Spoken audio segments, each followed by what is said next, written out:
dunia. Ya,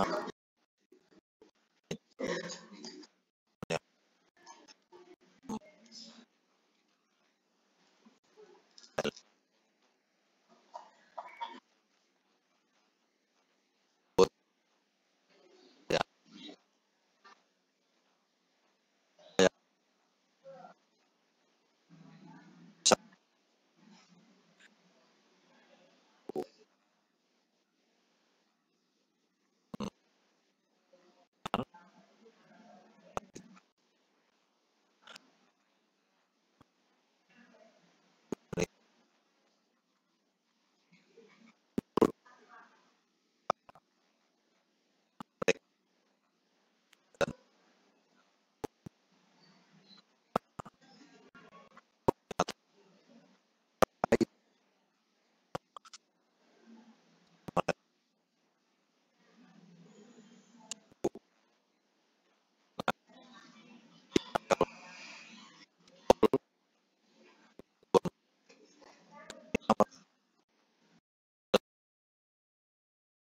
pendidikan formal ya, apalagi di tingkat pendidikan dasar atau menengah ya, maka masyarakat umum pun ini perlu hal-hal yang semacam itu.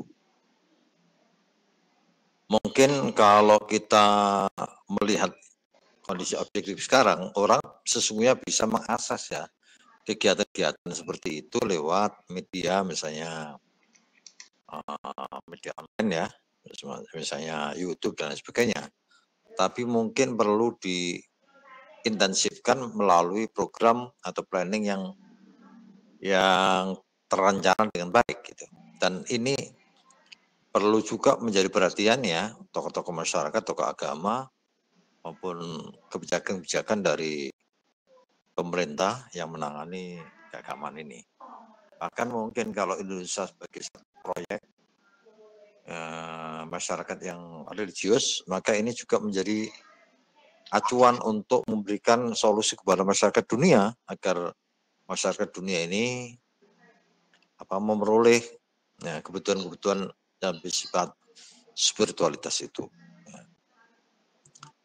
Ini pengalaman aja, mohon maaf kalau misalnya tidak berkenan ya. Waktu saya jadi rektor dulu, itu bukan hanya sekedar adanya ma'had di UIN Maulana Malik Ibrahim, tapi setiap Jumat pagi kita adakan khatmul Quran ya, yang isinya membaca Al-Quran 30 juz dibagi per orang 1 juz, dan kemudian diteruskan dengan istighosah dan berdoa bersama-sama, bahkan sholawat Nabi dan sebagainya. Nah itu sedikit upaya untuk memenuhi kebutuhan itu. Bahkan dulu waktu saya jadi rektor itu, saya desain untuk setiap pagi ada doa yang dilantunkan ya, yang disampaikan lewat pengeras suara. Jadi semua kampus, semua masyarakat kampus mendengarkan doa, kemudian sapaan dengan bahasa Arab dan bahasa Inggris. Nah, begitu juga sore hari. Nah, itu semua tidak lain kecuali upaya ya, sedikit upaya untuk memenuhi itu. Anda jangan membayangkan mungkin rata-rata background Anda adalah santri, background Anda adalah keluarga yang religius, keluarga yang melaksanakan agama dengan baik, sholat, puasa, dan lain sebagainya.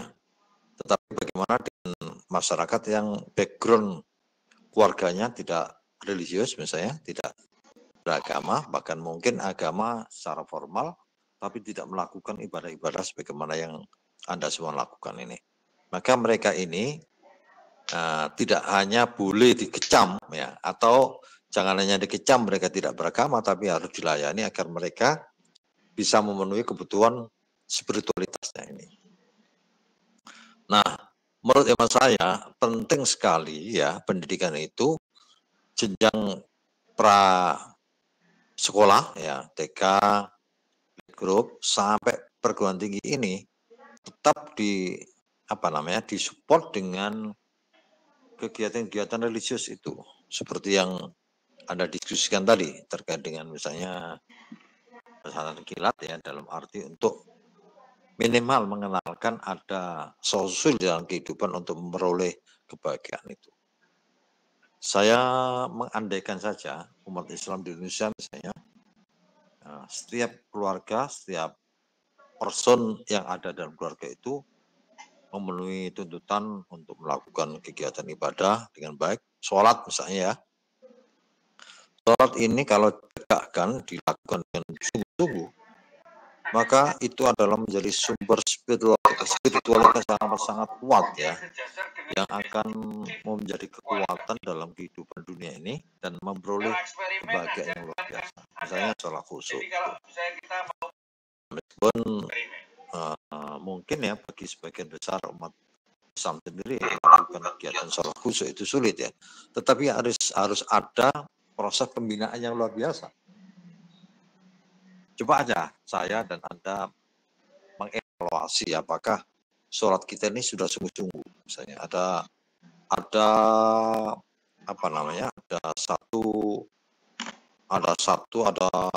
sesi yang betul-betul kita sepertinya amat sangat dekat, bahkan menyatu dengan Tuhan misalnya.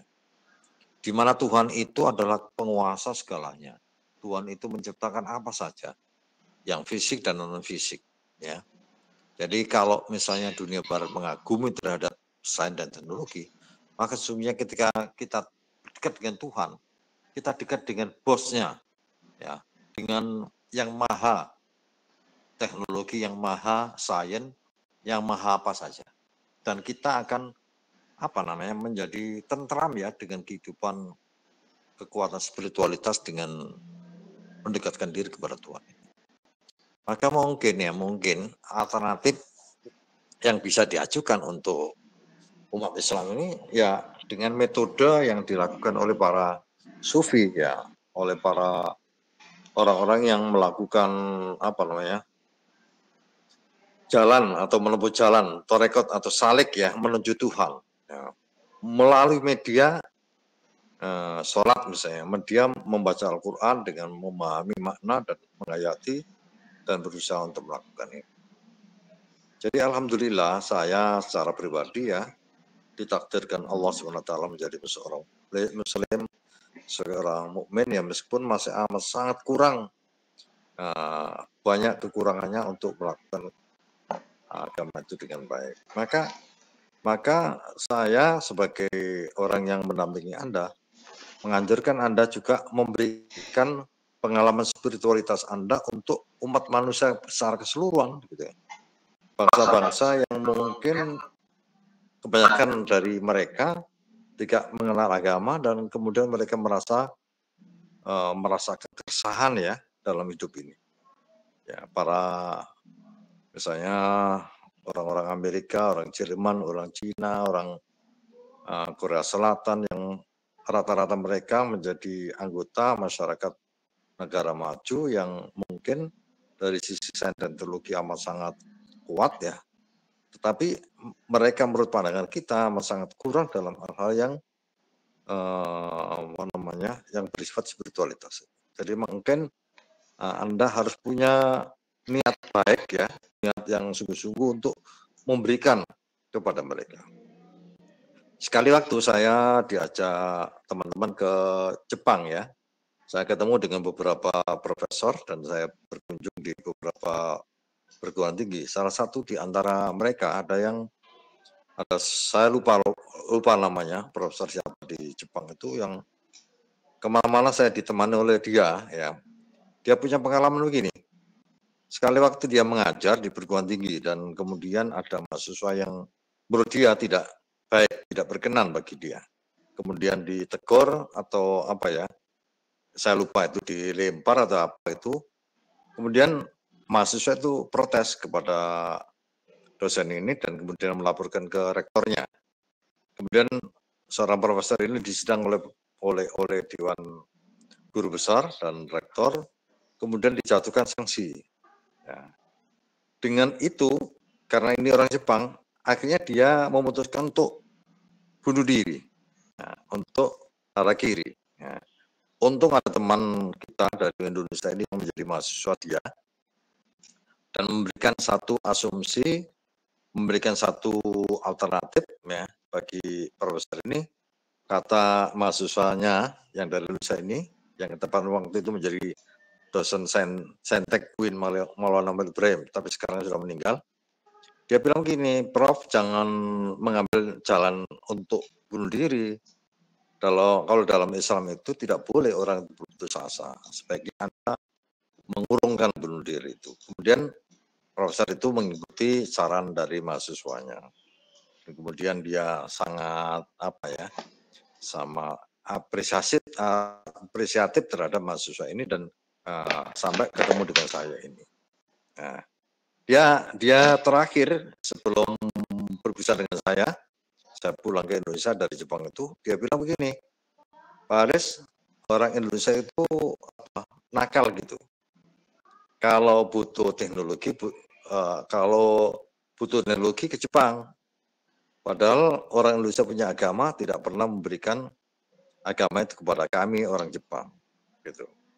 Nah, saya punya kesan bahwa ternyata orang-orang Jepang yang sangat maju sains dan teknologinya itu amat sangat butuh terhadap agama ini. Dan inilah sebenarnya solusi untuk menghilangkan, melerai atau menutup dari keresahan orang-orang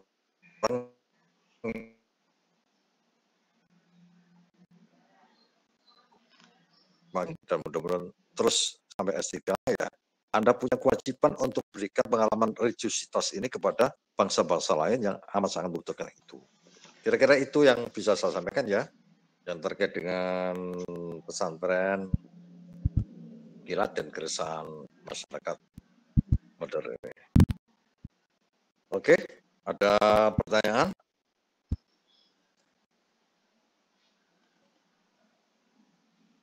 Alhamdulillah sudah jelas, Prof. Oke, Assalamualaikum warahmatullahi wabarakatuh. Waalaikumsalam.